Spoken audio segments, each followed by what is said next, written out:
घर वाले कहते हैं तुम पढ़ा कैसे लेते हो, तुम छोटी छोटी बात पर भूल जाते हो। मैं पढ़ा लेता हूँ, चल रही है कि दुकान, जैसा मैं मूर्ख ऐसे मेरे बच्चे मूर्ख। चल रहा है काम साहब भगवान की कृपा से। देखे भाई, कल मैंने आपको जाने क्या पढ़ाया था, क्या पढ़ाया था कल मैंने? आयोग पढ़ा दिए थे, खत्म हो गए ना। उनको रट लेना भैया, है ना, अच्छे से रट लेना, याद कर लेना। अच्छा एक चीज और है, जो जैसे मैं आपको शासन प्रशासन मध्य प्रदेश का पढ़ा रहा हूं, तो यहां पर ऐसे कई सारे ऑफिसेस वगैरह हैं जो मध्य प्रदेश में अलग अलग जगह पर हैं। जैसे कल मैंने आपको एक बताया था, जैसे मैंने आपको बताया था कि मध्य प्रदेश का प्रधान महालेखाकार कार्यालय है ना, महालेखाकार ऑफिस कार्यालय, ये कल हमने आपको बताया था। तो ये जो कार्यालय है वो एक बड़े बढ़िया, विश्व का सबसे सुंदर और सबसे अच्छा शहर जिसे मैं मानता हूं, जहां धूरा ही धूरा चारों तरफ फैली हुई है। जैसे एक पिक्चर का डायलॉग है, धुआं धुआं धुआं, ऐसी अपने यहाँ है धूरा धूरा और धूरा। तो विश्व का सबसे सुंदर और अच्छा शहर, यहां के लोगों की बात ही अलग है, मतलब एकदम स्वच्छ, कभी किसी से गाली गलौज में बात नहीं करते, कभी हमेशा आप करके बात करते हैं। बहुत मतलब बहुत सूदे लोग हैं इस दुनिया में, सबसे सुंदर, सबसे अच्छे और स्मार्ट लोग जहां रहते हैं, उसका नाम है ग्वालियर। यहां पर आपने सुना होगा एजी ऑफिस, तो एजी ऑफिस यही है। तो एमपी का महालेखाकार कार्यालय मध्य प्रदेश के ग्वालियर में। ऐसे ही हमको कुछ कार्यालय पता होने चाहिए कि ये वाला कार्यालय इधर है, ये वाला कार्यालय इधर है। ज्यादातर कार्यालय कहां होंगे भैया? भोपाल में, क्योंकि भोपाल हमारे राज्य की राजधानी है। लेकिन जैसे एजी ऑफिस, महालेखाकार ऑफिस है ना, कल मैंने आपको थोड़ा सा ये समझाया था, ठीक है, कि कब बना था मध्य प्रदेश में, कहां पर है, कैसा क्या है। आप में से किसी ने कुछ पूछा नहीं कि सर ये ऑफिस जो है, ये इस ऑफिस में क्या काम होता है, क्या काम करते हैं? धूरा को हटाने का काम करते हैं क्या? तो सर हम चले जाएं, एप्लीकेशन लगा दें, ये पूरे जहां जहां जाओ सर बड़ी दिक्कत हो रही है, खांसी हो रही है, चारों तरफ धूरा ही धूरा, धूरा ही धूरा, पता नहीं कहां से आ गई है। नहीं बेटा, ये धूरा हटाने का काम नहीं करता ये वाला ऑफिस। ये वाला ऑफिस करता है काम, लेखा जोखा रखता है पूरे एमपी का, लेखा जोखा। अब तुम कहोगे सर लेखा जोखा काहे का? लेखा जोखा खर्चे का, सरकारी पैसे का। महालेखाकार की एक पोस्ट होती है, ठीक है, जरा सुन लो, संविधान का टॉपिक है, जिसको हम बोलते हैं सीएजी। क्या बोलते हैं? क्या बोलते हैं? सीएजी। मैं चेक कर रहा हूं चल रहा है कि नहीं चल रहा, बीच में बंद हो जाता है। एक दिन तो पूरी वीडियो रिकॉर्ड कर ली, वहां में आवाज ही नहीं है। हमने कहीं जाए अपलोड कर दें, वहां में आवाज ही नहीं आ रही है, कहां से अपलोड करें? सीएजी नाम का बेटा एक अधिकारी होता है। जैसे मैंने आपको महाधिवक्ता बताया था, महान्यायवादी बताया था, ऐसे ही होता है CAG, comptroller auditor general of India, एक होता है, ठीक। और अनुच्छेद 148 से लेकर के 151 तक उसकी व्याख्या है सीएजी की। एक पोस्ट होती है, संवैधानिक होता है, राष्ट्रपति उसको नियुक्त करता है और हटा नहीं सकता राष्ट्रपति, उसको संसद से पास करके हटाए, इतना पावरफुल होता है वो पोस्ट। उसका काम ये होता है कि जो सरकारी पैसा है, जैसे सरकार ने किसी मुद्दे के लिए, किसी काम के लिए कुछ पैसा जारी किया, ठीक, ऐसे मान लो कि जैसे स्कूलों में खाना की व्यवस्था होती है सरकारी स्कूलों में। अभी हमारे श्योपुर की एक वीडियो वायरल हुई थी जिसमें कागज पर रख करके बच्चे खाना खा रहे थे। तो सबके लिए सरकारी पैसा जारी होता है, तो वो सरकारी पैसा कहां कितना खर्च हुआ, किस तरह से खर्च हुआ, उसका पूरा वो रखता है मेंटेनेंस।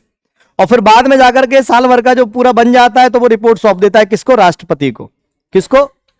फिर राष्ट्रपति उस रिपोर्ट को संसद में पेश करवा देता है। तो फिर सबको पता लगता है कि अच्छा इस वाली जैसे G20 की बैठक हुई थी अभी कुछ समय पहले, तो G20 के लिए मान लो 100 रुपए फिक्स किए गए थे कि G20 के आयोजन करेंगे तो हम 100 रुपए खर्च करेंगे, लेकिन वो खर्चा होते होते हो गया 5,000 रुपए। तो अब सीएजी जब रिपोर्ट बनाएगा तो उसमें देखेगा कि 100 रुपया फिक्स करे थे, 5,000 का में खर्च कर दिए तुमने भैया, तो वो रिपोर्ट देता है। तो सीएजी एक बहुत मेन कैरेक्टर है जो आपको बताता है कि भ्रष्टाचार हुआ है कि नहीं हुआ। जैसे मान लीजिए कि सरकार ने कहा कि जो बेरोजगार लोग हैं उनको अपन एक एक मोबाइल और गिफ्ट कर देते हैं, तो ससुरे और बेरोजगार बने रहे। ठीक, तो सरकार ने कहा कि हम 5,000 रुपया के मोबाइल बांटेंगे। ठीक है, अब वो मोबाइल पहुंचे हैं नहीं पहुंचे हैं, 5,000 का एक खरीदेंगे, और मान लीजिए कि सरकार ने 500 रुपया वाला मोबाइल बांट दिया। ठीक, तो सीएजी जब रिपोर्ट बनाएगा तो देखेगा कि उसकी कीमत कितनी थी, किस आधार पर बांटा, कहीं कोई घपला तो नहीं हो गया, तो उसकी रिपोर्ट बहुत मेन रहती है। तो उसका ऑफिस, और वो एक ही होता है, राज्य सरकार हो चाहे केंद्र सरकार हो, अलग अलग नहीं होता महान्यायवादी की तरह। जैसे महान्यायवादी केंद्र सरकार का होता है, महाधिवक्ता प्रत्येक स्टेट में होता है। सीएजी एक होता है जिसका काम होता है अलग अलग राज्यों की और केंद्र सरकार की जो रिपोर्ट होती है ना, उसको तैयार करना। तो हमारे मध्य प्रदेश में उसका हेडक्वार्टर कहां पर है? सबसे बढ़िया सुंदर शहर, धूरा वाला शहर, धूरा धूरा धूरा जहां पर है वो कहां पर है? ग्वालियर में। तो ग्वालियर में जो आप एजी ऑफिस पुल कहते हैं वो ऑफिस है। कल मैं आपको एक उदाहरण देकर के ये समझाना चाह रहा हूं कि आप ऐसी चीजें आप याद रखें, क्योंकि आपको 10-12 ऑफिसेस ऐसे अपने एमपी के याद होने चाहिए। जैसे लोकायुक्त कार्यालय में पूछूं आपसे तो आप कहेंगे भोपाल, जो राजधानी है। ठीक है, जैसे मैं आपसे कहूं मध्य प्रदेश वित्त निगम कहां पर है, तो आप कहेंगे इंदौर में है सर। तो ऐसे अलग अलग जगह पर अलग अलग कुछ बोर्ड के हेडक्वार्टर्स, कुछ निगम के हेडक्वार्टर्स एमपी में स्थापित किए गए हैं। तो आपको 15-20 याद होने चाहिए, आपका काम हो जाएगा। कोई भी आप एग्जाम देंगे आपके क्वेश्चन में आ जाए, आपका क्वेश्चन टिक हो जाएगा। ठीक है, आगे बढ़ जाएं, क्लियर है? देखें आज का जो एजेंडा है अच्छा, थोड़ा सा एजेंडा से ये बताओ यार पहले कि जो हमने मध्य प्रदेश अनुसूचित जाति आयोग बनाया था वो कब बनाया था? अरे बताओ जरा, देखो कैसे सांप सूंघ गया इन लोगों को। तुम यार रिवीजन विवीजन नहीं करते हो क्या तुम लोग? है कि तुम ये क्या सोच रहे हो कि बस पढ़ लिया और नौकरी लग जाएगी, ऐसे लग जाएगी?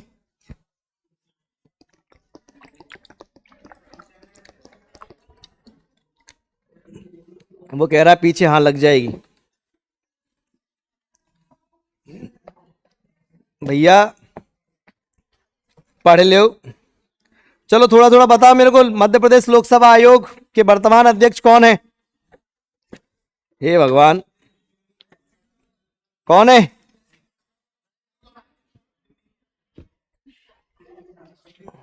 अब देख कैमरा चालू कर लिया अपन ने, इसलिए मैं कुछ कह नहीं सकता, नहीं तो बताता मैं तुमको अपने अंदाज में।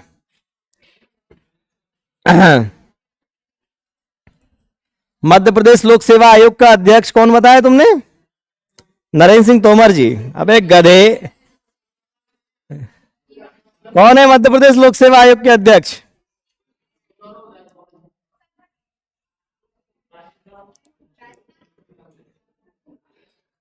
तुम बताओ भैया। वर्तमान समय में मध्य प्रदेश के निर्वाचन आयुक्त कौन है? हाँ, मध्य प्रदेश के लोकायुक्त कौन है? कुछ याद याद करके लाए हो नहीं लाए हो तुम लोग? है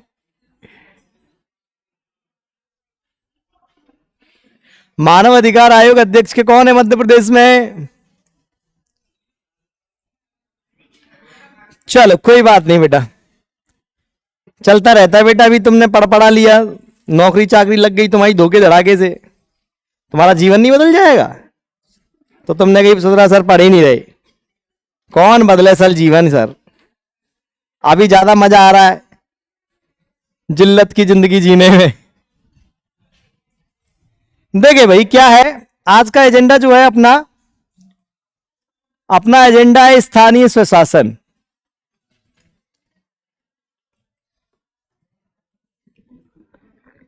और स्थानीय स्वशासन में एजेंडा है मध्य प्रदेश का। स्थानीय स्वशासन का मतलब अपना सीधी सीधी अगर बात करें पंचायत और शहरी शासन, गांव का शासन और शहर का शासन। ठीक, सुनेंगे समझेंगे और जितना आपको लिखाएंगे उतना लिखेंगे। ठीक, देखें हमारा जो देश है वर्तमान समय में लोकतंत्र है, अभी तक तो है, भविष्य का तो पता नहीं। हमारे देश में लोकतंत्र की व्यवस्था है और लोकतंत्र का मतलब होता है जनता का शासन, जनता जिस तंत्र को मान्यता दे वो तंत्र। तो हमारे देश में गांव शहर इन सबको मिलाकर के मिश्रित सभ्यता है, एक शहर की सभ्यता है और एक गांव की सभ्यता है। तो हमारा देश जो है किसी जमाने में राजा रजवाड़ों का देश रहा है, जमाने से इतिहास से अलग अलग समय पर अलग अलग वंशों ने अलग अलग जगह पर राज किया। स्थानीय स्वशासन का मतलब यह होता है, देखो स्थानीय मतलब लोकल, स्वयं मतलब सेल्फ, ठीक, सेल्फ, शासन का मतलब होता है गवर्नमेंट। ठीक, हमारे यहां पर जैसे गवर्नमेंट काम करती है, जैसे मान लो राजा है तो राजा तो उस पूरे राज्य का राजा है, वही सब ऊपर से डिसीजन ले रहा है, नीचे तक डिसीजन। जैसे पीताम्बरा कॉलोनी में अपन पढ़ रहे हैं अभी बैठ के हैं, अब इस पीताम्बरा कॉलोनी में बाहर का चैम्बर जो है वो भर गया। ठीक, अब क्या उसको मोदी जी को शिकायत करोगे उसकी? ठीक, नहीं करोगे ना। ये तो बिल्कुल आपके बेसिक लेवल पर काम हो गया। तो बेसिक लेवल के काम के लिए हमारे यहां पर हमारे संविधान में बेसिक स्तर पर, लोकल लेवल पर, स्थानीय लेवल पर लोग खुद का शासन चलाएं, उनको ऊपर तक डिपेंडेंट ना रहना पड़े छोटे छोटे कामों के लिए। और जो पावर है वो पावर ऊपर से लेकर नीचे तक डिस्ट्रीब्यूट हो जाए कि अच्छा जैसे चैम्बर खराब हो गया, रोड खराब हो गई, नाली खराब हो गई, स्ट्रीट लाइट फूक गई, तो इसके लिए आपको विधायक जी का इंतजार नहीं करना पड़े। आप क्या करें, आप जहां रह रहे हैं, जिस जगह रह रहे हैं, उस जगह का ही कोई एक व्यक्ति या उस जगह के ही कुछ लोगों के द्वारा एक सेल्फ गवर्नमेंट छोटे स्तर पर काम करे जो वहां की सभी समस्याओं का हल निकाल सके। उसको कहते हैं स्थानीय स्वशासन। उसको सिस्टमैटिक तरीके से, अच्छा अगर देखें इतिहास में जाएं तो चोल वंश जो साउथ में, चोल वंश प्राचीन भारत के इतिहास का जो वंश है, इसको स्थानीय स्वशासन के बारे में जानते हैं कि अगर हम कहें कि प्राचीन भारत के इतिहास में कौन सा वंश जो है वो अपने स्थानीय स्वशासन के बारे में जाना जाता है, तो हम कहेंगे चोल वंश जो है वो स्थानीय स्वशासन के बारे में जाना जाता है। लेकिन वर्तमान का जो स्थानीय स्वशासन है हमारे देश में, अगर उसके नींव की बात करें तो भारत में अंग्रेजों का शासन था और एक गवर्नर था रिपन। रिपन को भारत में सिस्टमैटिक तरीके से, व्यवस्थित रूप से, आधुनिक रूप का स्थानीय स्वशासन लागू करने का जनक कहा जाता है। गवर्नर जनरल रिपन, इसने प्रॉपर तरीके से लॉ बना करके और सब चीजें करके भारत में स्थानीय स्वशासन को स्टेबल किया। वर्तमान समय में अगर हम स्थानीय स्वशासन की बात करें तो ग्राम लेवल पर और शहर लेवल पर, रूरल और अर्बन, जिसको अपन अंग्रेजी में कह देते हैं, रूरल बोलते हैं अपन क्या, ग्रामीण को, किसको, ग्रामीण को, रूरल, ठीक, और शहरी। अब आते हैं अपन प्रेजेंट में। जब संविधान बनाया गया तो संविधान का आर्टिकल 40 कहता है कि ग्राम पंचायतों का गठन होना चाहिए, ठीक, लेकिन पर्टिकुलर ये नहीं कहता कि करो ही, अपने अपने अनुसार करो। भारत जब आजाद हुआ तो भारत में स्थानीय स्वशासन के लिए कोई संवैधानिक प्रावधान नहीं था, पर्टिकुलर कोई आर्टिकल्स नहीं थे, कैसे होगा क्या होगा ऐसा कुछ भी नहीं था। सबसे पहले क्या हुआ, भारत में सबसे पहले 1952 में निचले स्तर पर विकास के लिए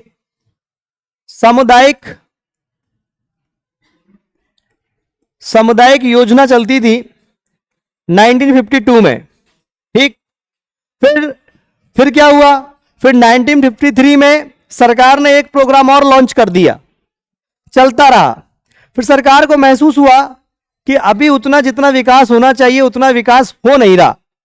और महात्मा गांधी की अवधारणा थी, जब महात्मा गांधी थे वो कहते थे कि अगर देश को विकास करना है तो सबसे पहले आप गांव को विकास करो, गांव विकसित होंगे तो देश स्वतः विकसित हो जाएगा।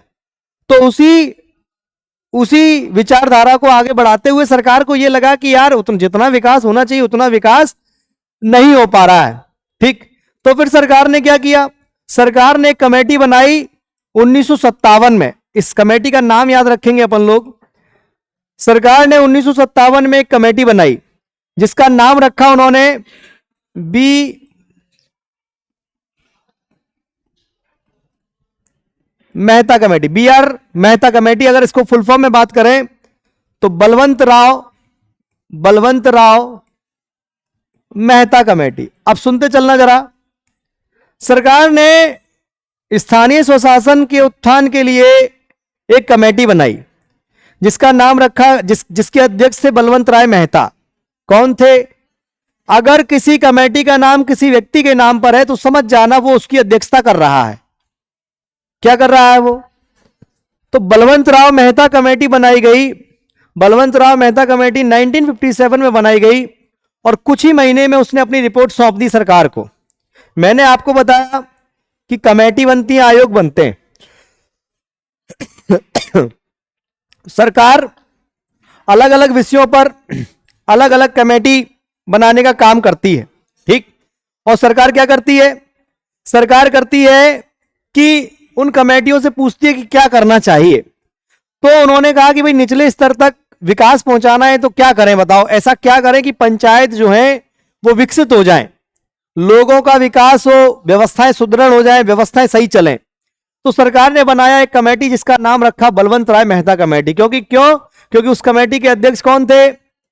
बलवंत राय मेहता। बलवंत राय मेहता साहब ने अपनी एक रिपोर्ट दे दी और उस रिपोर्ट में कहा कि गांव में और स्थानीय लेवल पर स्थानीय स्वशासन होना चाहिए। उन्होंने अपनी सिफारिशें दी कि ऐसे ऐसे ऐसे ऐसे कर लो। जैसे मैं आपको अगर एक सिफारिश की बात करूं तो उन्होंने कहा गांव लेवल पर पंचायत बनाइए, ग्राम पंचायत टाइप।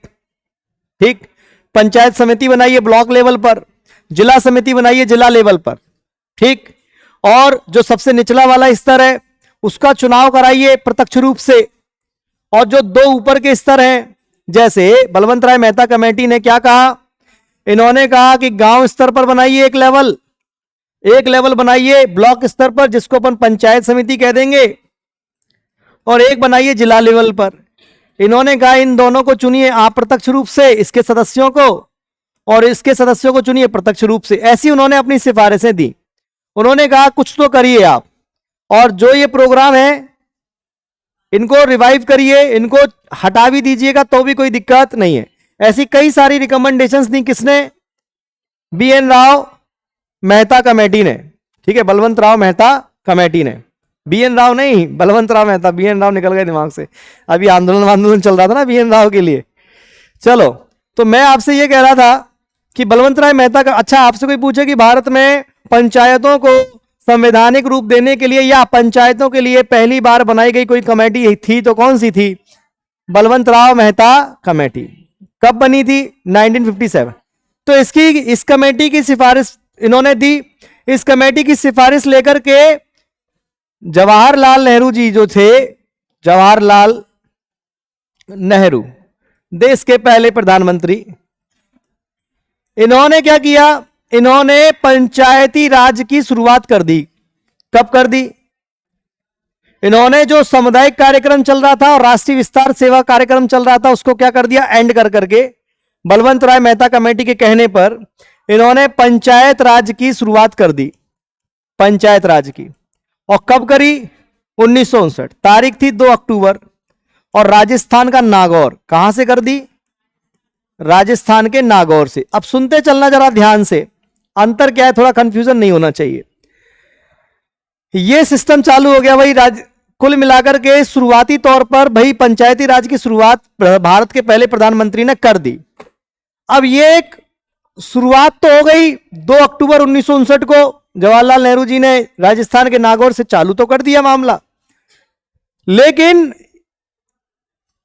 पंचायत के लिए और लोकल गवर्नमेंट के लिए इतना फ्लेक्सिबिलिटी था कि कोई भी राज्य अपने राज्य के अनुसार इनकी स्थापना करे। नहीं आई समझ में? फिर रिपीट कर रहा हूं। जैसे पंचायत है, पंचायत के लिए उन्होंने कहा पंचायती राज लागू होना चाहिए, प्रत्येक राज्य में होना चाहिए। भाई राज्यों से ही तो मिलकर बना है देश। मध्य प्रदेश, उत्तर प्रदेश, ऐसे कई सारे राज्यों से मिलकर भी क्या बना है, देश बना है। तो प्रधानमंत्री ने, सरकार ने कहा कि प्रत्येक राज्य में पंचायत हो, बनाए, लेकिन वो पंचायत राज वो अपने अनुसार बनाए, जैसा उसको ठीक लगे उस प्रकार से कानून बनाए। तो क्या हुआ, सभी राज्यों ने अपने अपने हिसाब से पंचायती राज को लागू किया। जैसे हमारा राज्य भी है मध्य प्रदेश। मध्य प्रदेश बन गया था कब, 1956 में। तो हमारे राज्य ने भी क्या किया, एक कमेटी बनाई, काशीनाथ पांडे या काशी प्रसाद पांडे, देख लेंगे अपन। यह कमेटी बनाई। इस कमेटी की रिकमेंडेशन पर मध्य प्रदेश सरकार ने 1962 में पहली बार मध्य प्रदेश राज्य पंचायत अधिनियम लागू किया। तो मैं ये समझा रहा हूं कि पंचायती राज 1959 में चालू हुआ, फिर अलग अलग राज्यों ने अपने अपने राज्यों में पंचायती राज कानून को, कईयों ने नहीं भी किया और सबने अपने अपने अनुसार किया। जैसे राजस्थान हुआ, मध्य प्रदेश हुआ, आंध्र प्रदेश हुआ, इन लोगों ने त्रिस्तरीय, 3 स्तर, जिला, ब्लॉक, गांव, 3 स्तर के बना दिए।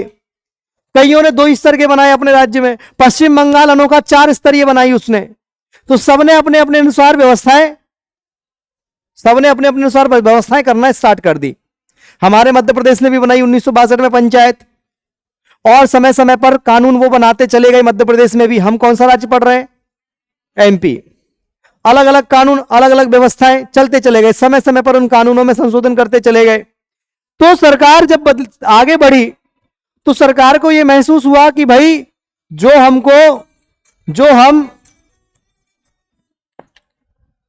हम डेवलपमेंट करना चाह रहे हैं स्थानीय लेवल पर, वो डेवलपमेंट और वो एक रूपता नहीं आ रही। कहीं 4 स्तरीय, कहीं कोई स्तरीय, तो उस प्रकार से डेवलपमेंट नहीं हो पा रहा, उस प्रकार से सामंजस्य नहीं हो पा रहा। तो फिर सरकार क्या करे, तो फिर सरकार ने अलग अलग समय पर अलग अलग कमेटीज बनाई। काहे के लिए, पंचायत को, स्थानीय स्वशासन को और मजबूती देने के लिए। जैसे मैं आपको एक कमेटी बताई, क्या नाम है, बलवंत मेहता कमेटी, यही बताई। Ashok Mehta committee, Ashok Mehta committee, GV.K. Rao committee, GV.K. Rao committee, LM Singhvi committee. तो ऐसे करके बहुत सारी कमेटियां बनाई सरकार ने समय समय पर, और सबने अपने अपने अनुसार अपने अपने क्या दिए, सुझाव दिए। PK थुंगन कमेटी, ये याद आ गया, PK थुंगन।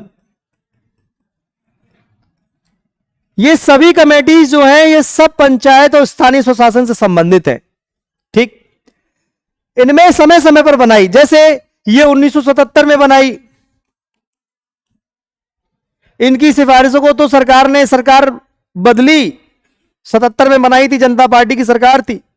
इनने जो सिफारिशें दी, उन सिफारिशों को सरकार ने ऐसे लिया और कचरे के डब्बे फेंक दिया। मतलब इसकी एक भी सिफारिश लागू नहीं की। मैंने जब आपको कुछ दिन पहले समझाया तो बताया था कि सरकार जब किसी कमेटी को बनाती है तो उसकी सिफारिशों को लागू करना ना करना उसकी इच्छा पर निर्भर है। कहे तो पूरी कर दे, कहे तो अपने अनुसार करे। ठीक, तो ऐसी अलग अलग कमेटीज बनाई।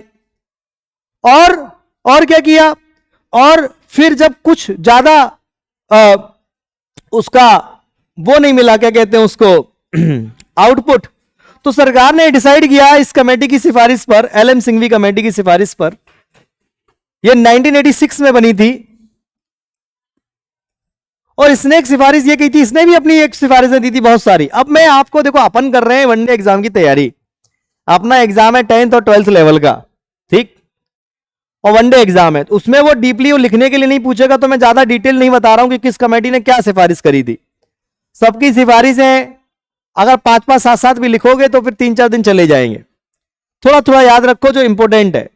LM सिंघवी कमेटी की एक प्रमुख मांग यह थी कि तब तक हम स्थानीय स्वशासन को अच्छे तरीके से स्थापित नहीं कर सकते देश में, जब तक इनको हम काय का कैसा दर्जा ना दे दें, कैसा दर्जा ना दे दें, संवैधानिक दर्जा ना दे दें। संवैधानिक मतलब इनका प्रावधान पुख्ता तौर पर काय में कर दीजिए, संविधान में कर दीजिए। और पर्टिकुलर आर्टिकल्स वगैरह होंगे, पर्टिकुलर एक आधार होगा, तो उसके बाद प्रत्येक राज्य में पंचायतों का गठन और एक रूपता आने की संभावनाएं ज्यादा हो जाएंगी। तो सरकार के इस कमेटी की सिफारिश को उन्होंने माना कुछ हद तक। इस कमेटी की कई सारी सिफारिशें मानी सरकार ने। और सरकार क्या करी, सरकार सबसे पहले 65वां संविधान संशोधन लेके आई। कौन सा भैया, कौन सा संशोधन? 65वां संशोधन। 65वां संशोधन आया 1989 में, जो कि पास नहीं हो पाया, समझ में आ रहा है क्या? सबसे पहले 65वां संविधान संशोधन लेके आए, लेकिन फिर बाद में 73वां संविधान संशोधन और 74वां संविधान संशोधन, ये प्रमुख तौर पर दो संविधान संशोधन है जो स्थानीय स्वशासन के लिए, जो स्थानीय स्वशासन के हिसाब से एक ऐतिहासिक संशोधन है। मतलब ये कि संविधान में 73वें संविधान संशोधन से पंचायत और 74वें संविधान संशोधन से शहरी स्वशासन का प्रावधान जोड़ा गया। संविधान में दो नई अनुसूचियां जोड़ी गई। अब आप बहुत नए से बच्चे हैं, अब आप सोच रहे होंगे कि सर ये अनुसूची क्या है। जैसे संविधान है हमारे देश का, हमारे देश के संविधान में मोटे तौर पर 22 भाग हैं, 12 अनुसूचियां हैं। कितनी अनुसूची हैं? 12। और मोटे तौर पर 395 अनुच्छेद हैं। हमारा संविधान ऐसे बटा हुआ है, ठीक। तो 12 अनुसूची जो है, ये संविधान बनते समय 12 नहीं थी। जब संविधान बनाया था तब 8 थी। कितनी थी? 8। और संविधान में मैंने आपको बताया, कोई भी चीज जोड़ी जाए, हटाई जाए या करेक्ट किया जाए, उसको थोड़ा सा वहीं की वहीं करके कुछ किया जाए तो संशोधन करना पड़ता है। तो जब संविधान में 73वां संविधान संशोधन किया गया तो संविधान में 11वीं और 12वीं अनुसूची जोड़ी गई। 11वीं अनुसूची जो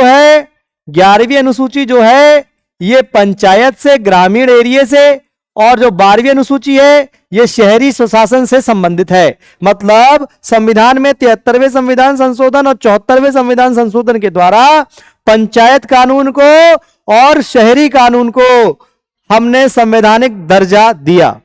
कौन सा दर्जा दिया? कॉन्स्टिट्यूशनल प्रावधान कर दिए और संविधान का भाग 9 में उसको जगह दी और उसको संवैधानिक महत्व दे दिया कि और इस कानून को पास जब ये हुआ, तो जब ये पास हुआ, देश में लागू हुआ, ये देश में कब लागू हुआ पंचायत वाला कानून? तो मैं आपसे कहूंगा 24 अप्रैल 1993 को। पंचायत दिवस मनाते हैं इसलिए अपन भारत में 24 अप्रैल को, ठीक। 24 अप्रैल 1993 को भारत में लागू हो गया। तो जब ये कानून लागू हुआ तो उस वक्त ये कहा गया था कि पूरे देश के राज्यों को 1 साल के अंदर अपने अपने राज्य में पंचायत कानून बनाना पड़ेगा, और अगर कोई पिछले कानून चल रहे हैं उनको समाप्त करके इस कानून के हिसाब से आपको अपने पंचायत कानून बनाने पड़ेंगे। नहीं आ रही बात समझ में? आ रही है बात समझ में? तो मैं आपको ये समझा रहा हूं कि 73वां संविधान संशोधन जो है वो पंचायत मतलब ग्रामीण स्थानीय स्वशासन से संबंधित है। ये 73वां संविधान संशोधन या 74वां संविधान संशोधन में एक ही आर्टिकल है, वो कौन सा है? 243। अब उसके क्लॉज चलते हैं। 243 का A B C D E F G H I J K L M N O तक पंचायत है। ओ तक क्या है? पंचायत तक प्रावधान है। मतलब ग्रामीण रूरल एरिया के स्थानीय स्वशासन की बात कही गई है। कहां से कहां तक कही गई है? 243 से लेके 243 के ओ तक सब में ग्राम पंचायत कैसे होगी, क्या होगी, ये आर्टिकल्स दिए गए हैं कि पहले 243 कहता है पंचायत, 243 का ए कहता है पर ग्राम सभा का पंचायत गठन, ऐसे करके A B C D sub article में अलग अलग बात कही गई है। कुछ पल्ले पढ़ा? नहीं पढ़ा। दो चारों के चेहरे मुझे बता रहे हैं कि अपन को कुछ नहीं पता। अपन कुछ नहीं जानते। आपने क्या कहा सर, क्या कहा? अरे वापस आइए, मैं आपको पढ़ा रहा हूं स्थानीय स्वशासन। स्थानीय स्वशासन का मतलब लोकल लेवल पर गवर्नमेंट का काम करना, लोकल लेवल पर गवर्नमेंट। ठीक, अच्छा, गवर्नमेंट का काम क्या है? क्या काम है? गवर्नमेंट का काम है सड़क बनाना, स्ट्रीट लाइट सही करना, शिक्षा की व्यवस्था करना, स्वास्थ्य की व्यवस्था करना, यही सब तो काम है गवर्नमेंट के। तो ये स्थानीय लेवल पर गवर्नमेंट बनाने का काम है। तो मैंने आपको जो शुरुआत की, मैंने आपको ये पढ़ाने की शुरुआत की कि जब संविधान बना तो आधिकारिक तौर पर, संवैधानिक तौर पर कोई ऐसा कोई पुख्ता प्रावधान स्थानीय स्वशासन के लिए नहीं था। भारत एक इकलौता देश है जहां पर 3 तरह की सरकारें काम करती हैं। कितनी तरह की? 3 तरह की। कैसे कैसे? एक तो केंद्र सरकार मतलब पूरे देश की, एक होती है राज्य सरकार मतलब राज्य लेवल की, और एक होती है स्थानीय सरकारें, स्थानीय लेवल की। त्रिस्तरीय गवर्नमेंट का जो कॉन्सेप्ट है वो केवल अपने देश में है। त्रिस्तरीय गवर्नमेंट होती है, लोकल लेवल पर लोकल गवर्नमेंट, और स्टेट लेवल पर state government, and central level पर सेंट्रल गवर्नमेंट। तो पंचायत जो है, मैं आपसे पूछूं कि पंचायत को संविधान में संवैधानिक दर्जा दिया गया कौन से संविधान संशोधन से? तो आप कहेंगे 73, 73वां संविधान संशोधन, भाग 9, अनुच्छेद 243, अनुसूची 11वीं। पंचायत को कौन सी अनुसूची? 11वीं अनुसूची। अच्छा, अगर मैं इस क्वेश्चन को घुमा के पूछ लूं कि बताइए पंचायत को कौन सी अनुसूची में डाला गया है, तो आप कहेंगे 11। मैं पूछूं आपसे 11वीं अनुसूची का संबंध किस मुद्दे से, तो आप कहेंगे कौन से? पंचायत से, गांव के शासन से। कुछ अल्ले पल्ले पड़ रहा है क्या? अभी अपन मध्य प्रदेश में नहीं आए हैं, अभी अपन उसका ओवरव्यू ले रहे हैं। 73वां संविधान संशोधन हुआ या 74वां संविधान संशोधन हुआ, इन दोनों संविधान संशोधनों में यह कहा गया कि 1 साल के अंदर अंदर सभी राज्यों को अपनी स्टेट में पंचायत और शहरी शासन के लिए क्या पास करना पड़ेगा? कानून पास करना अनिवार्य है। और अगर कोई पुराने कानून चल रहे हैं तो उनको आप क्या कर दीजिए? अरे उनको आप क्या कर दीजिए? उनको आप डिलीट कर दीजिए, आप नया कानून लागू करिए। तो मध्य प्रदेश सरकार जो है, मध्य प्रदेश सरकार बहुत तेजी से, मध्य प्रदेश सरकार ने क्या किया? मध्य प्रदेश सरकार ने बहुत तेजी से काम किया। मध्य प्रदेश सरकार ने क्या किया? अच्छा, मध्य प्रदेश सरकार क्या किया? मध्य प्रदेश सरकार ने 29 दिसंबर 1993 को बिल पेश किया, 30 दिसंबर को पास कर दिया, और 25 जनवरी, क्या आएगा? 25 जनवरी 1994, ये था क्या? मध्य प्रदेश पंचायत राज अधिनियम। कहा क्या गया था? अरे कहा क्या गया था? अरे बताओ कहा क्या गया था? कहा यह गया था कि 1 साल के अंदर सभी राज्य अपने अपने स्टेट में पंचायत और स्थानीय स्वशासन का कानून क्या करें? पास करें और लागू करें। तो इसके लिए मध्य प्रदेश सरकार ने क्या किया? मध्य प्रदेश सरकार ने इसको 29 दिसंबर को पास 30 दिसंबर को पास करके 25 जनवरी को मध्य प्रदेश में क्या कर दिया? इसको लागू कर दिया। कुछ पल्ले पड़ रहा है क्या आपको? कुछ पल्ले पड़ रहा है क्या? कुछ पल्ले पड़ रहा है क्या? नहीं पड़ रहा पल्ले। हम पढ़ रहे हैं मध्य प्रदेश स्थानीय स्वशासन। क्या पढ़ रहे हैं? मध्य प्रदेश स्थानीय स्वशासन। और मध्य प्रदेश स्थानीय स्वशासन में हमने क्या पढ़ा अभी तक? हमने मध्य प्रदेश स्थानीय स्वशासन में यह पढ़ा कि मध्य प्रदेश में स्थानीय स्वशासन का इतिहास, संवैधानिक इतिहास जो है वो 1993 से चालू होता है। क्यों? क्योंकि हमने 73वां क्या किया था? संशोधन। अब एक बात समझना, 2 किताबों में कॉन्ट्राडिक्शन है। एक किताब कह रही है कि 25 जनवरी को राज्यपाल की अनुमति मिली और लागू हुआ है 30 अगस्त को। कब लागू हुआ है? अब ये आप देख लेना थोड़ा ऑप्शन पर, दोनों को लिख लो, जो ऑप्शन मिले उसको लगा देना। 30 अगस्त मिले अगर लागू होने के लिए तो 30 अगस्त लगा देना, और अगर 25 जनवरी मिले तो आप 25 जनवरी लगा देना। देखें, हम रिपीट करते हैं। अभी तक हमने ये पढ़ा कि स्थानीय स्वशासन जो है वो है, स्थानीय स्वशासन जो है वो लोकल लेवल पर गवर्नमेंट की बात करता है।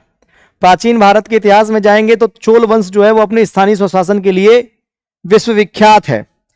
हमारे देश में स्थानीय स्वशासन का शुरुआत जो है वो 1952 में सामुदायिक योजना से स्टार्ट किया गया। उसके बाद इनकी समीक्षा करने के लिए 1957 में एक कमेटी बनाई गई जिसको हम बलवंत राय मेहता कमेटी के नाम से जानते हैं। बलवंत राय मेहता कमेटी के बाद भी कई सारी कमेटियां स्थानीय स्वशासन के लिए बनाई गई और अशोक मेहता कमेटी उसमें इंपोर्टेंट है, जी वी के राव कमेटी इंपोर्टेंट है, पी के थुंगन कमेटी इंपोर्टेंट है और अंत में एल.एम. सिंघवी कमेटी इंपोर्टेंट है। भारत सरकार ने एल.एम. सिंघवी की सिफारिश पर पंचायती राज और शहरी कानून को, शहरी शासन के कानून को संवैधानिक दर्जा प्रदान किया, जिसके लिए संविधान में 2 संशोधन करने पड़े, 73वां संविधान संशोधन और 74वां संविधान संशोधन। 73वां संविधान संशोधन कहां के शासन की बात करता है? ग्रामीण शासन की बात करता है। और 74वां संशोधन कौन से शासन की बात करता है? शहरी शासन की बात करता है। तो 73वें संविधान संशोधन से कई सारे परिवर्तन किए गए। 73वां संविधान संशोधन देश में लागू हुआ कब? 24 अप्रैल 1993 को यह लागू हुआ। इसीलिए 24 अप्रैल को हम कौन सा दिवस मनाते हैं? पंचायत दिवस मनाते हैं। इस 24 अप्रैल को यह कहा गया कि 1 साल के अंदर प्रत्येक राज्य को अपने राज्य में इस कानून के तहत 73वें संविधान संशोधन से जो कानून बनाया है उस प्रावधानों को लागू करना पड़ेगा और अपना अपना आप बनाइए। थोड़ा सा टिपिकल है, थोड़ा समझने की कोशिश करना। सब राज्यों ने अपने अपने हिसाब से पंचायती राज कानून बनाया, हमने भी बनाया, ठीक, मध्य प्रदेश ने भी बनाया। मध्य प्रदेश ने जो कानून बनाया उसको लेकर के 2 बातें कि या तो 25 जनवरी को लागू हुआ था या 30 अगस्त को। अभी के लिए आप 30 अगस्त याद रखें कि 25 जनवरी को राज्यपाल ने साइन कर दिया और 30 अगस्त को मध्य प्रदेश में लागू हो गया। हमारे देश में पंचायतों की जो पंचायत के लिए जो संशोधन किया 73वां संविधान संशोधन, जिसके द्वारा संविधान में 243 वाला अनुच्छेद में प्रावधान है और पंचायत को लेकर के 243 से लेकर के 243 के ओ तक प्रावधान है। अलग अलग आर्टिकल अलग अलग बात करते हैं, जिसमें ग्राम सभा के बारे में है, ग्राम पंचायतों में आरक्षण कैसे होगा उसके बारे में है, सदस्यों की योग्यता कैसी होगी उसके बारे में है, पंचायत और सदस्यों की पावर क्या होगी उसके बारे में, वो सारे प्रावधान उसमें किए गए हैं। आपको यह भी बताया कि 73वां संविधान संशोधन जब हुआ तो भाग 9 उसमें जोड़ा गया। भाग 9 में उसका प्रावधान है पंचायत का और 11वीं अनुसूची नई जोड़ी गई। संविधान में अनुसूची जब संविधान बना था तब 8 अनुसूची थी। कितनी अनुसूची थी? 8। और वर्तमान समय में जो अनुसूची है वो 12 अनुसूची है, जिसमें 12वीं काय के लिए बात करती है? शहरी शासन की, और 11वीं काय के लिए बात करती है?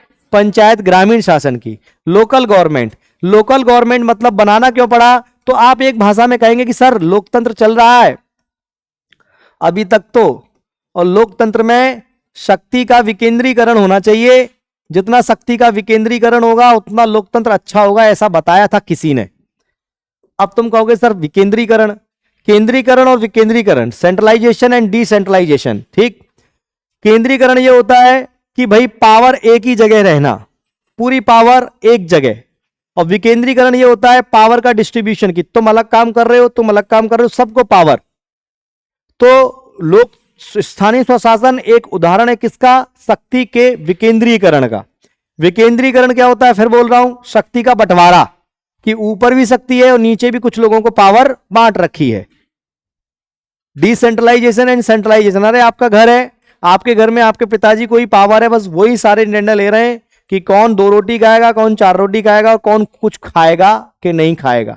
लेकिन साथ में आपके माताजी को भी पावर है, तो आपने कहा कि भैया हमारे यहां तो शक्ति का विकेंद्रीकरण है, ठीक है, थोड़ी बहुत कुछ मुद्दों पर हमारी भी चलती है, तो आप कहेंगे शक्ति का विकेंद्रीकरण। विकेंद्रीकरण मतलब एक जगह पावर, जैसे राजतंत्र होता था, पहले राजा होते थे, तो राजतंत्र में पावर का क्या रहता था? सेंट्रलाइजेशन। पूरी पावर किसके पास होती थी?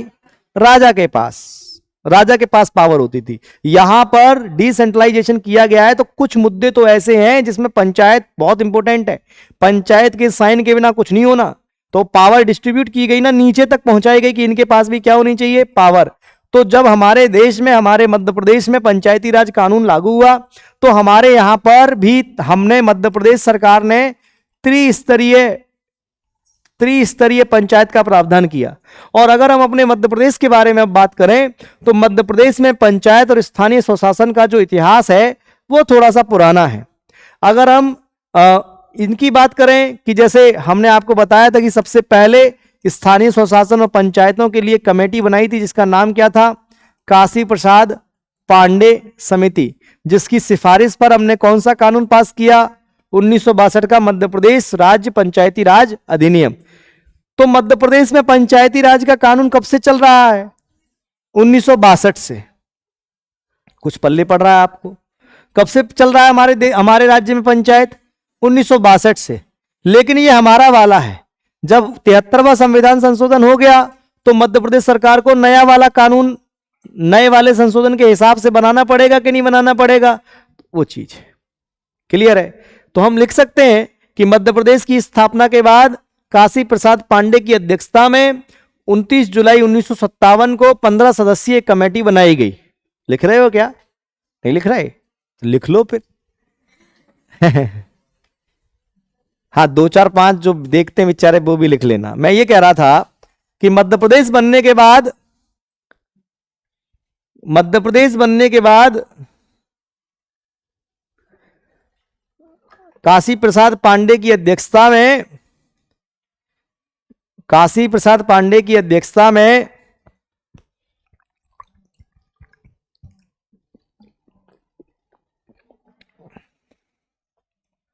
काशी प्रसाद पांडे की अध्यक्षता में जुलाई 1957 में हाँ 57 बेटा 57, हाँ ठीक है, जुलाई 57 में 15 सदस्यीय कमेटी बनाई गई। 15 सदस्यीय कमेटी बनाई गई। नेक्स्ट, इस कमेटी ने 1958 में अपनी रिपोर्ट दी। इस कमेटी ने 1958 में अपनी रिपोर्ट दी। 1958 58 बेटा है, हाँ वही हो तुम तो। सर का क्या था, 67 68 69 ऐसी कुछ था, 77 78 69 में क्या बढ़ा, 58 में अपनी रिपोर्ट दी। नेक्स्ट पॉइंट में इसकी रिपोर्ट के अनुसार मध्य प्रदेश सरकार ने मध्य प्रदेश पंचायती राज अधिनियम 1962, इसकी रिपोर्ट के अनुसार मध्य प्रदेश पंचायती राज अधिनियम, मध्य प्रदेश पंचायत राज अधिनियम 1962 पास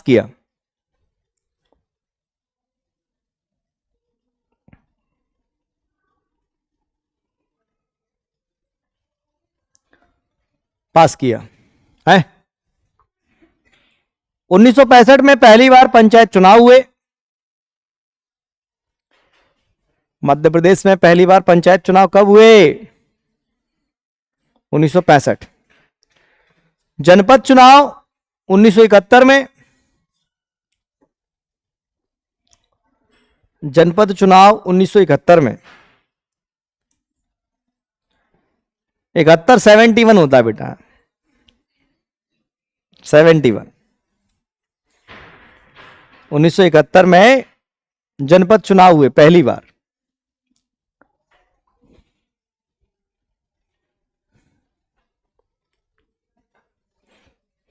देखो क्या है, हम पढ़ रहे हैं 1956 से लेके 1993 तक का लेखा जोखा। काय का लेखा जोखा,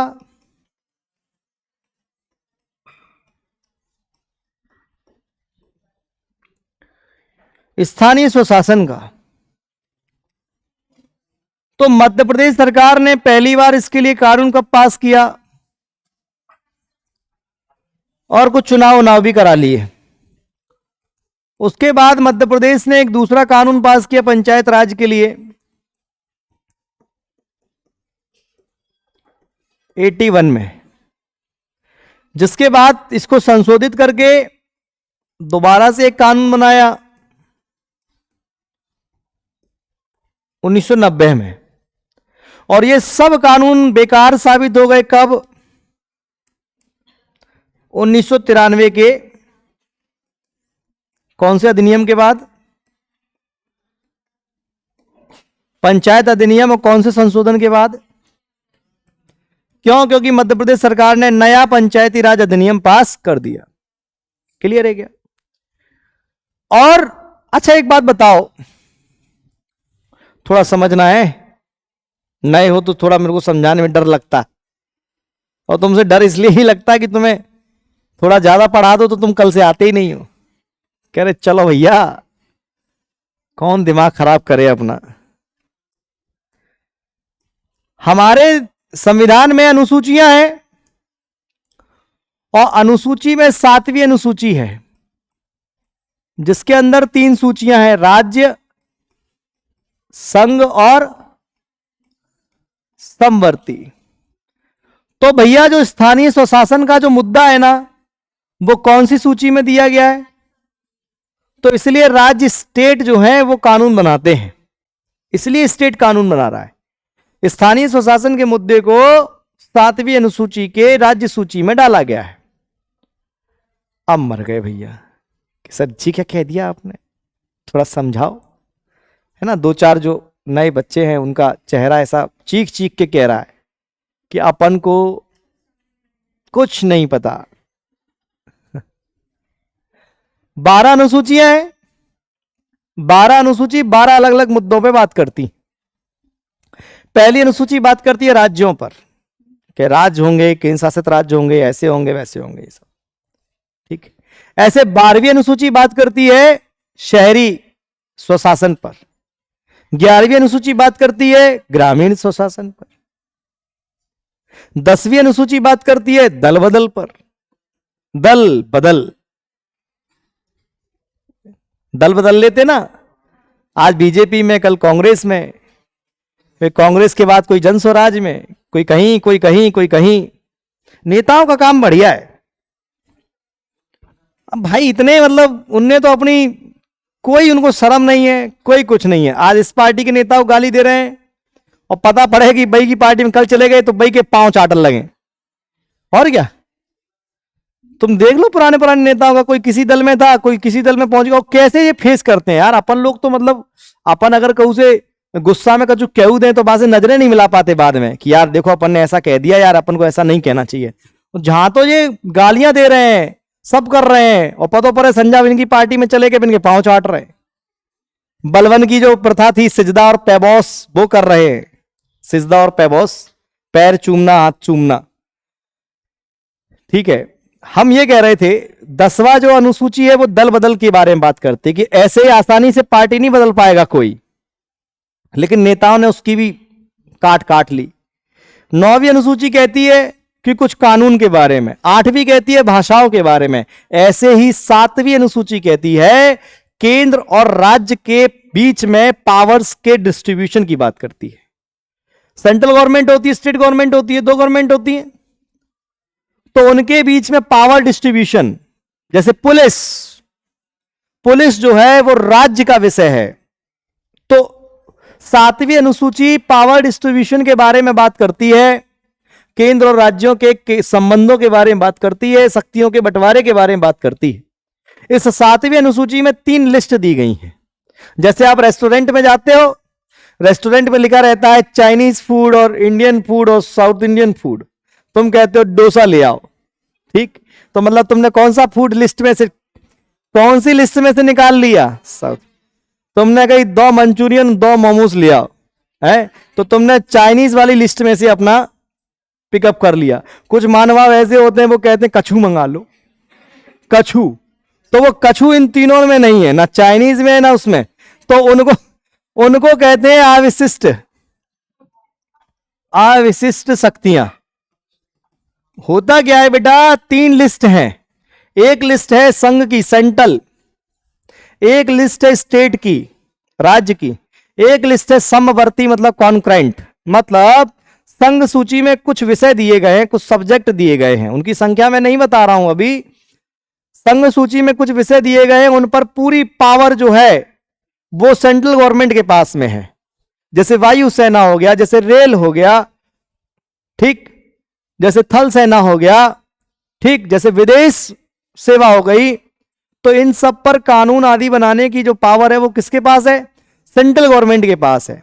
तो राज्य सूची के विषयों पर राज्य सरकार कानून बना सकती है, केंद्र की सूची पर, संघ की सूची पर केंद्र सरकार कानून बना सकती है, और समवर्ती सूची के विषयों पर दोनों कानून बना सकती हैं, जिसको जैसी सुविधा लगे। मतलब संविधान में पावर को डिस्ट्रीब्यूट करने के लिए 7वीं शेड्यूल में, 7th शेड्यूल में, 7वीं अनुसूची में 3 सूचियां दी गई हैं, जिनको हम संघ, राज्य और समवर्ती के नाम से जानते हैं। संघ सूची जो है, संघ सूची के विषयों पर कानून आदि बनाने की पावर किसके पास है? केंद्र सरकार के पास। राज्य सूची के विषयों पर कानून आदि बनाने का पावर किसके पास है? राज्य सरकार के पास। और समवर्ती पर किसके पास है? दोनों के पास। ठीक, तो जिसका जो मान हो जाएगा, अगर दोनों ने एक विषय पर एक ही समय पर बना दिया तो मान होगा केंद्र सरकार का। अब आपके दिमाग में ये आना चाहिए, सर ऐसे विषय जो तीनों में नहीं दिए गए, वो उस पर कौन कानून बनाएगा? तो वो पावर होती है बेटा किसके पास? केंद्र के पास। तो उन विषयों को कहते हैं अविशिष्ट शक्तियां, किसके पास है? केंद्र के पास है। ऐसे ही जो हमारा जो स्थानीय स्वशासन का जो मुद्दा है, पंचायत और शहरी शासन का, उसको हमने कौन सी सूची में डाला है? राज्य सूची में। इसलिए राज्य कानून बना रहा है। इसलिए कानून कौन बना रहा है?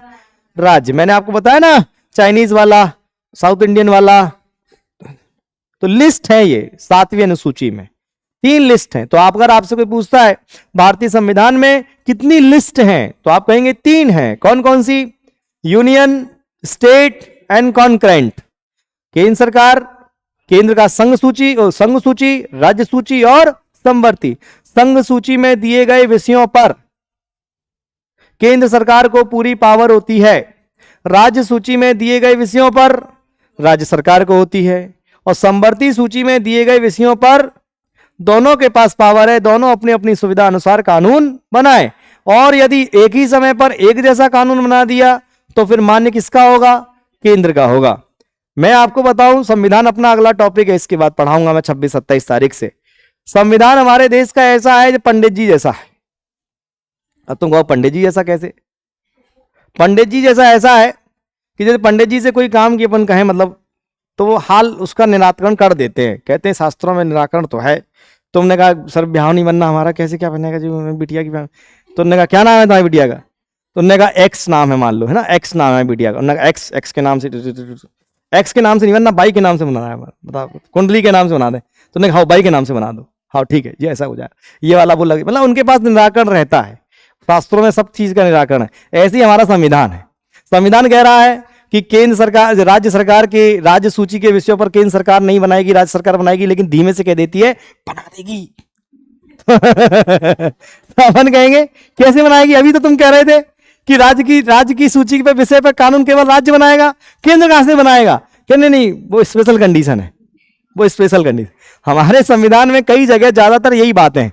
वो कह देंगे ऐसा नहीं हो सकता, धीमे से कह देंगे ऐसा हो सकता है। तो अभी के लिए तुम इतना याद रखो, अभी के लिए, जब मैं आपको संविधान पढ़ाऊंगा तो डिटेल में पढ़ा दूंगा। अभी के लिए ये इतना याद रखो कि जो संविधान की 3 सूचियां हैं, राज्य सूची, संघ सूची और समवर्ती, इसमें तीनों की पावर अलग अलग है। ठीक, संघ में संघ बनाएगा, राज्य में राज्य बनाएगा, ठीक है, अभी के लिए, और समवर्ती में दोनों बनाएंगे, राज्य के विषयों पर राज्य सरकार। तो हमने ये जो पंचायत और जो शहरी शासन जो है, ये हमने राज्य सूची में डाला है। इस वजह से मध्य प्रदेश राज्य बना रहा है, राजस्थान राज्य बना रहा है। तो हमारे राज्य ने उठा करके तुरंत, जैसे ही उन्होंने कहा कि 1 साल के अंदर आप कानून बनाइए, हमने अपना कानून बना दिया। पीछे के जितने भी कानून थे पंचायत के, वो अपने आप क्या हो गए? स्वतः समाप्त हो गए। तो अभी जैसे वर्तमान समय में मध्य प्रदेश में जो पंचायती राज का कानून है, वो कौन सा चल रहा होगा? पंचायती राज अधिनियम 1993, मध्य प्रदेश पंचायती राज अधिनियम 1993। इस अधिनियम के द्वारा मध्य प्रदेश सरकार ने मध्य प्रदेश में त्रिस्तरीय पंचायतों का गठन किया। अच्छा, पूरे देश में ही त्रिस्तरीय है, त्रिस्तरीय पंचायतों का गठन किया। देखो त्रिस्तरीय कैसे, एक होता है ग्राम पंचायत, सबसे निचला होता है, सबसे छोटा होता है, क्या होता है, ग्राम पंचायत। एक होता है जनपद पंचायत, सुनेंगे है, सुनेंगे। और एक होता है जिला पंचायत, क्या होता है भैया, जिला पंचायत। और पंचायत करने में तो अपन लोग माहिर हैं कि नहीं, नहीं है माहिर। पंचायत के मध्य प्रदेश में पंचायत स्तरीय के स्थानीय स्वशासन को हमने कितने भागों में बांटा। मध्य प्रदेश में स्थानीय स्वशासन के हिसाब से मध्य प्रदेश में पंचायती राज्य को हमने कितने भागों में बांटा, 3 भागों। सबसे निचला, उससे ऊपर, उससे ऊपर जिला पंचायत। मध्य प्रदेश में अगर हम बात करें, कोई अब आंकड़ा बदल गया हो तो मैं कुछ कह नहीं सकता, लेकिन जैसे अगर हम बात करें तो वर्तमान समय में 23,922 ग्राम पंचायत है मध्य प्रदेश में, 313 जनपद पंचायत है। और जिला पंचायत मतलब कितने जिले हैं, हाँ, तो जिला पंचायत कितनी होंगी, 55। क्लियर, हाँ 55। ठीक है, आगे बढ़ें, आगे बढ़ें। ठीक, जैसे मैं आपको बताऊं, मध्य प्रदेश में जो पंचायती राज अधिनियम 1993 पास किया अपन ने, और इसको हमने इसी के अनुसार मध्य प्रदेश में वर्तमान समय में हमारे यहां पर शासन प्रशासन चल रहा है। ठीक है, और इसी के अनुसार हमारे यहां पर सभी प्रकार के चुनाव आदि कराए जा रहे हैं। ठीक, पंचायत के चुनाव होते हैं, जनपद पंचायत के चुनाव होते हैं, ग्राम पंचायत के चुनाव होते हैं, जिला पंचायत के चुनाव होते हैं। तो ये जो चुनाव होते हैं, ये चुनाव सभी इसी अधिनियम के द्वारा होते हैं। इस अधिनियम में जो कानून दे दिया, जो नियम बना दिए उसके अनुसार। और ये सभी चुनाव कराने की जिम्मेवारी होती है किसकी, चुनाव आयोग की। लेकिन चुनाव आयोग कौन सा चुनाव आयोग, राज्य चुनाव आयोग, जिसकी स्थापना अपन ने कब की थी, 1994 में। अब आपको समझ में आ रहा होगा कि चुनाव आयोग की स्थापना 1994 में क्यों हुई, क्योंकि 1993 में कानून लाए तो उस कानून के तहत हुई। 73वां संविधान संशोधन 1993 में आया, और उस 73वें संविधान संशोधन में राज्य चुनाव आयोग का प्रावधान था। उससे पहले राज्य चुनाव आयोग का कोई प्रावधान नहीं था, इसलिए हमने 1994 में चुनाव आयोग बनाया। और जिसके पहले अध्यक्ष कौन थे, जिसके पहले अध्यक्ष थे कौन, NB लोहानी, ये हमने आपको बताया था। और वर्तमान समय में कौन है, हाँ जो भी है अभी वो है। ठीक, तो मैं आपको ये समझा रहा हूं कि जो 1993 का जो हमने पंचायती राज अधिनियम लागू किया अपने मध्य प्रदेश राज्य में, तो मध्य प्रदेश राज्य के इस एक्ट में अभी तक कुल 5 बार संशोधन किया गया है। कितनी बार, 5 बार संशोधन किया गया। भैया संशोधन केवल संविधान में नहीं होता, संशोधन किसी कानून में भी होता है। जैसे मान लीजिए बच्चों के लिए कोई कानून बना दिया, आज 2025 में मान लो कोई कानून बना दिया, किसके लिए, बच्चों के लिए। और सरकार को लग रहा है कि आने वाले 5 साल बाद कुछ स्थिति बदली, तो उन्होंने लेके उस कानून को बदल दिया। तो अपन ये कहेंगे कि जो 2025 का कानून बना था उसमें संशोधन किया। संशोधन केवल संविधान में नहीं होता है, संशोधन कानूनों में भी होता है, जो संसद या विधानसभा के द्वारा पास होते हैं। तो हमने 1993 में जो पंचायत राज अधिनियम पास किया था मध्य प्रदेश स्तर का, उसमें कुल मिलाकर के अभी तक की डेट में 5 बार संशोधन हुआ है।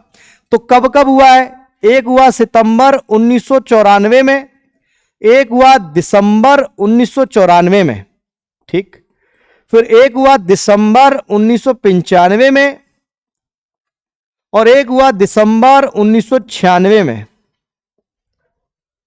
ऐसे करके अलग अलग समय पर अलग अलग संशोधन किए गए। और इसमें जो 5वां संशोधन हुआ वो हुआ जनवरी 2001 में। कुल मिलाकर के पंचायती राज अधिनियम जो मध्य प्रदेश का है उसमें अभी तक बनने के बाद से लेकर अभी तक कितने बार संशोधन कर चुके हैं हम? 5 बार।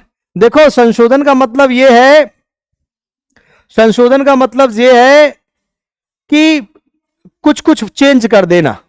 ठीक, जैसे जिसमें जैसे ये वाला 5वां संशोधन, जैसे मैं आपको बताऊं, कोई विशेष संशोधन नहीं है। संशोधन इतना सा है कि जब कानून बनाया था तब नाम था मध्य प्रदेश पंचायती राज अधिनियम,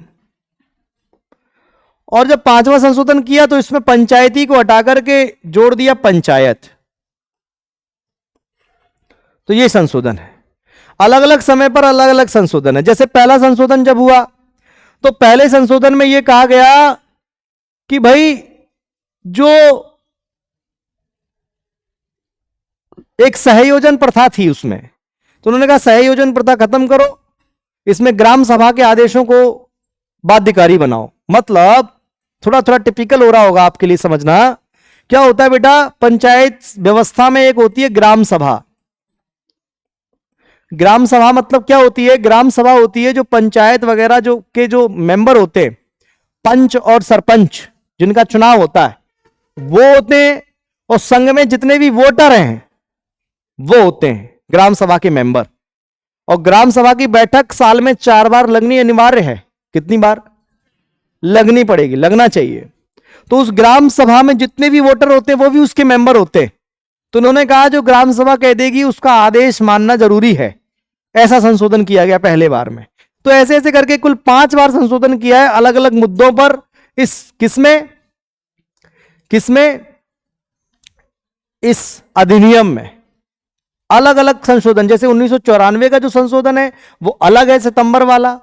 1994 का जो संशोधन है दिसंबर वाला, उसमें अलग है। और 1995 का संशोधन जो है वो अलग है। जैसे 95 के संशोधन में क्या किया, उन्होंने कहा कि ग्राम सभा की बैठक अनिवार्य है, होनी ही चाहिए, होनी चाहिए, बैठक करनी पड़ेगी ग्राम सभा की बैठक। अब होती है कि नहीं होती है वो अलग बात है ना। तो इस तरह से 5 बार संशोधन किया गया है। किसमें? अरे किसमें किसमें? उस कानून में। किस कानून में? किस कानून में? मध्य प्रदेश पंचायत राज अधिनियम में, जो कि बना कब था? 1993 में। जैसे इस पंचायत वाले को पढ़ाएंगे आज, कल पढ़ाएंगे शहरी वाला, है ना, इसको खत्म कर रहे हैं। जैसे हमने आपको बताया कि मध्य प्रदेश में ग्राम पंचायत सबसे लास्ट का और सबसे छोटा एक त्रिस्तरीय पंचायतों में एक विषय है। तो अगर हम ग्राम पंचायत की बात करें तो ग्राम पंचायत जो होता है वो केवल ऐसी जगह को ग्राम पंचायत बना सकते हैं जहां पर 1000 से अधिक पॉपुलेशन हो, निर्वाचक हो, और 10 से 20 सदस्य होते हैं इसमें। ठीक, और 21 वर्ष तक की आयु वाले इसमें चुनाव लड़ सकते हैं। और इसमें सरपंच होता है और पंच होते हैं। इनका क्या होता है? चुनाव होता है। ठीक, इन सरपंच का और पंच का चुनाव जो होता है वो प्रत्यक्ष होता है, डायरेक्ट। कौन देता है वोट? जनता। और ये पंच जो होते हैं, और इन्हीं में से पंचों में से ही एक उप सरपंच चुन लिया जाता है। तो उप सरपंच का जो चुनाव होता है वो कैसे होता है? अप्रत्यक्ष।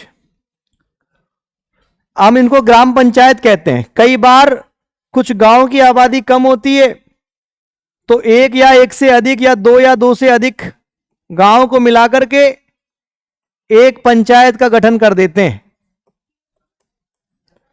पंचायत का चुनाव अपने यहां पर सरपंच बोला जाता है, यूपी में प्रधान बोला जाता है। पंचायत नाम की एक वेब सीरीज है जो बहुत चर्चा का विषय है। ग्राम पंचायत में जो अधिकारी होता है वो सचिव रैंक का होता है, तो उसको पंचायत सचिव कहते हैं। पंचायत जो वेब सीरीज है उसमें आप देख लेना तो समझ में आएगा। सरकारी आदमी होता है, सरपंच की मदद के लिए होता है, उसको सलाह देना, मशवरा देना और लीगल तरह से काम करना जो सरकार उसको भेज रही। सरकार और शासन के बीच में, उस सरपंच के बीच में कड़ी होता है। जैसे मैंने आपको बताया था कि सीएम होता है, मुख्यमंत्री होता है, मुख्य सचिव होता है ना। ऐसे ही पंचायत का जो अधिकारी होता है वो सचिव होता है, उसको पंचायत सचिव बोला जाता है। पंचायत के चुनाव में फिर सुनो, सरपंच का चुनाव होगा और पंचों का चुनाव होगा, जिसको अपन सदस्य बोल देते हैं। क्या बोल देते हैं? सदस्य बोल देते हैं। उन सदस्यों की संख्या कितनी हो सकती है?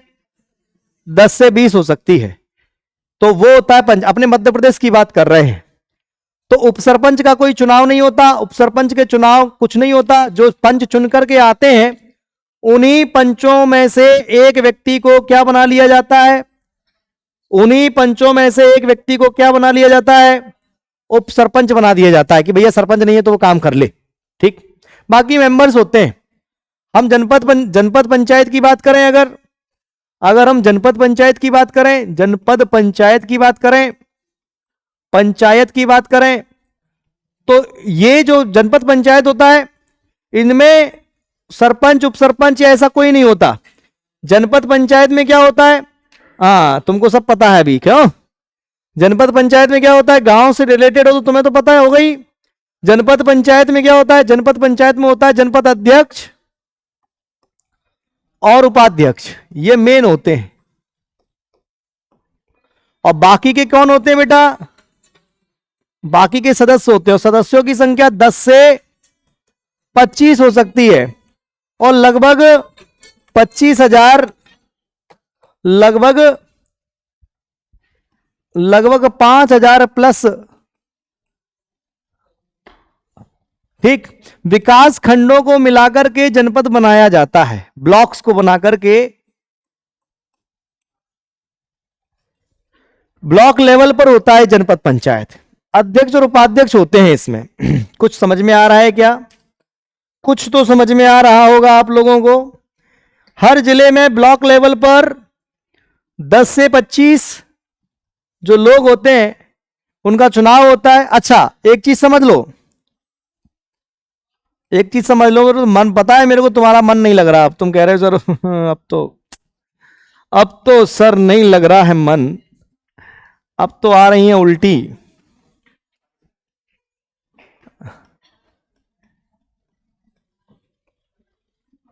केवल सदस्यों का चुनाव होता है प्रत्यक्ष। प्रत्यक्ष मतलब वही 18 साल से 18 साल के लोग वोट देकर के चुनते हैं। सुन लो जरा, जनपद पंचायत जो होता है ब्लॉक लेवल पर होता है, इसके अध्यक्ष और उपाध्यक्ष होते हैं। चुनाव होगा तो चुनाव होगा किसका? मेंबर्स का होगा। अध्यक्ष का चुनाव नहीं होगा।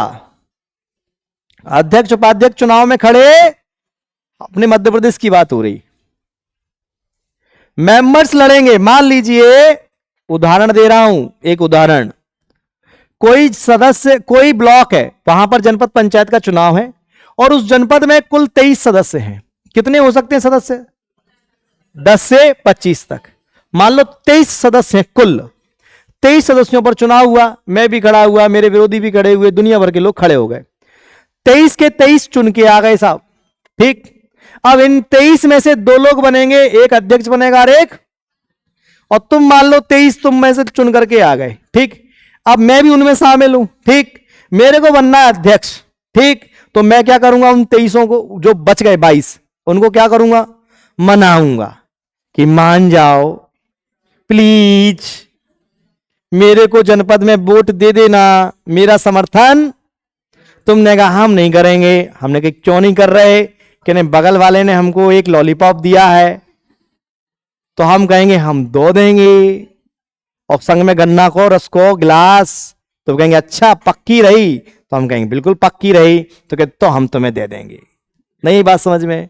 कुल मिलाकर के सदस्य चुनते हैं अध्यक्ष को और उपाध्यक्ष को, जिसके लिए देखा गया है वर्तमान में किडनैप तक कर लिया जाता है सदस्यों को।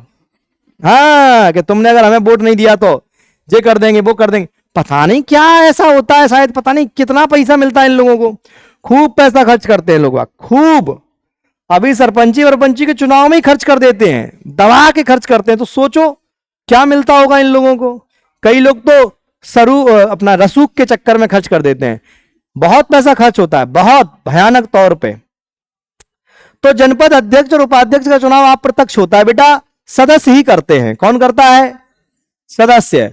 और जनपद में जो प्रमुख होता है, देखो जनता के द्वारा जो चुना गया है वो प्रमुख कौन होता है? अध्यक्ष। और सेकंड लेवल पर प्रमुख कौन होता है? उपाध्यक्ष। तो सरकारी जो अधिकारी होता है उसको बोलते हैं सीईओ, मध्य प्रदेश में उसको बोलते हैं जनपद सीईओ, चीफ एग्जीक्यूटिव ऑफिसर। क्या बोलते हैं? Chief executive officer. सीईओ होता है मेन मुखिया। काय पे? एक जनपद पर एक सीईओ, एसडीएम लेवल की बराबर की पोस्ट होती। ठीक, एमपीपीएससी दोगे, अच्छी रैंक लाओगे, जनपद सीईओ बन जाओगे। ठीक है, जनपद होता है। लास्ट क्या रह गया? जिला। जिला पंचायत जो है वो भी सेम टू सेम है लगभग लगभग। जिला पंचायत में भी कौन होता है? अध्यक्ष और उपाध्यक्ष। ठीक, और इसमें भी कौन होते हैं? सदस्य। और इसमें भी अध्यक्ष उपाध्यक्ष का जो चुनाव होता है वो कैसे होता है? अप्रत्यक्ष। क्या लिख दिया मैंने? अप्रत्यक्ष, इनडायरेक्ट। और सदस्यों का चुनाव कैसा होता है? प्रत्यक्ष। कौन देगा? जनता क्या देगी? वोट देगी। किसको? सदस्यों को। वोट देगी किस आधार पर? किस आधार पर देगी वोट?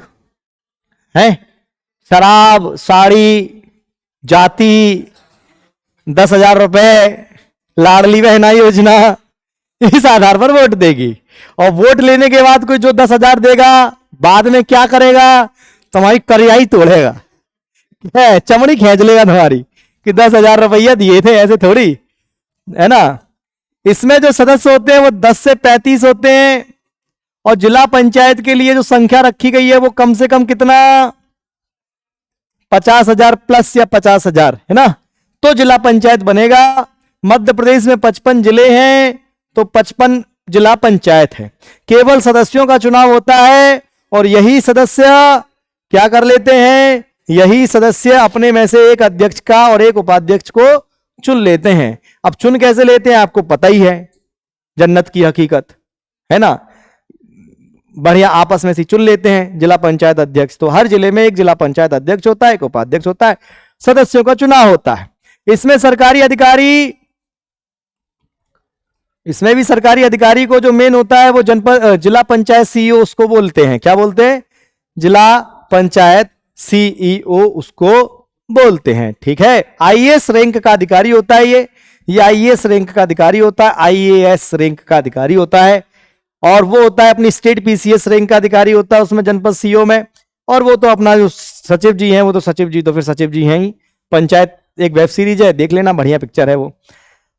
तो क्या समझ में आया आप लोगों को? कि हमको यह समझ में आया कि मध्य प्रदेश में त्रिस्तरीय पंचायत व्यवस्था है और भारत में पंचायती व्यवस्था को संवैधानिक रूप 73वें संविधान संशोधन से दिया गया और मध्य प्रदेश और 11वीं अनुसूची जोड़ी गई और 29 विषय जोड़े गए। कितने? 29 विषय। और भाग 9 में पंचायत का उल्लेख है और पंचायत का उल्लेख 243 से लेकर 243 के ओ तक है। मध्य प्रदेश में ग्राम पंचायत है, जनपद पंचायत है, जिला पंचायत है। ग्राम पंचायत एक बार चेक कर लेना कितनी है, मेरे अनुसार तो 23,922 है। जनपद पंचायत 300 और जिला पंचायत अपनी 55 है। ग्राम पंचायत में जो चुनाव होते हैं वो डायरेक्ट होते हैं, केवल उप सरपंच को छोड़ के। 21 साल की उम्र है, 21 साल में चुनाव लड़ने के लिए योग्य व्यक्ति हो जाता है। और जनपद पंचायत में अध्यक्ष और उपाध्यक्ष अप्रत्यक्ष तौर पर सदस्यों के द्वारा चुने जाते हैं और जिला पंचायत में भी सेम व्यवस्था है। ग्राम पंचायत में सदस्यों की संख्या 10 20 तक हो सकती है, जनपद में 10 से लेके 25 तक हो सकती है, और जिला पंचायत में 10 से लेके 35 तक होती है। ग्राम पंचायत में सचिव होता है, जनपद पंचायत में सीईओ या बीडीओ जिसको बोलते हैं वो होता है, और जिला पंचायत में आईएएस रैंक का सी होता है। क्लियर है? कल मिलते हैं आप लोगों से।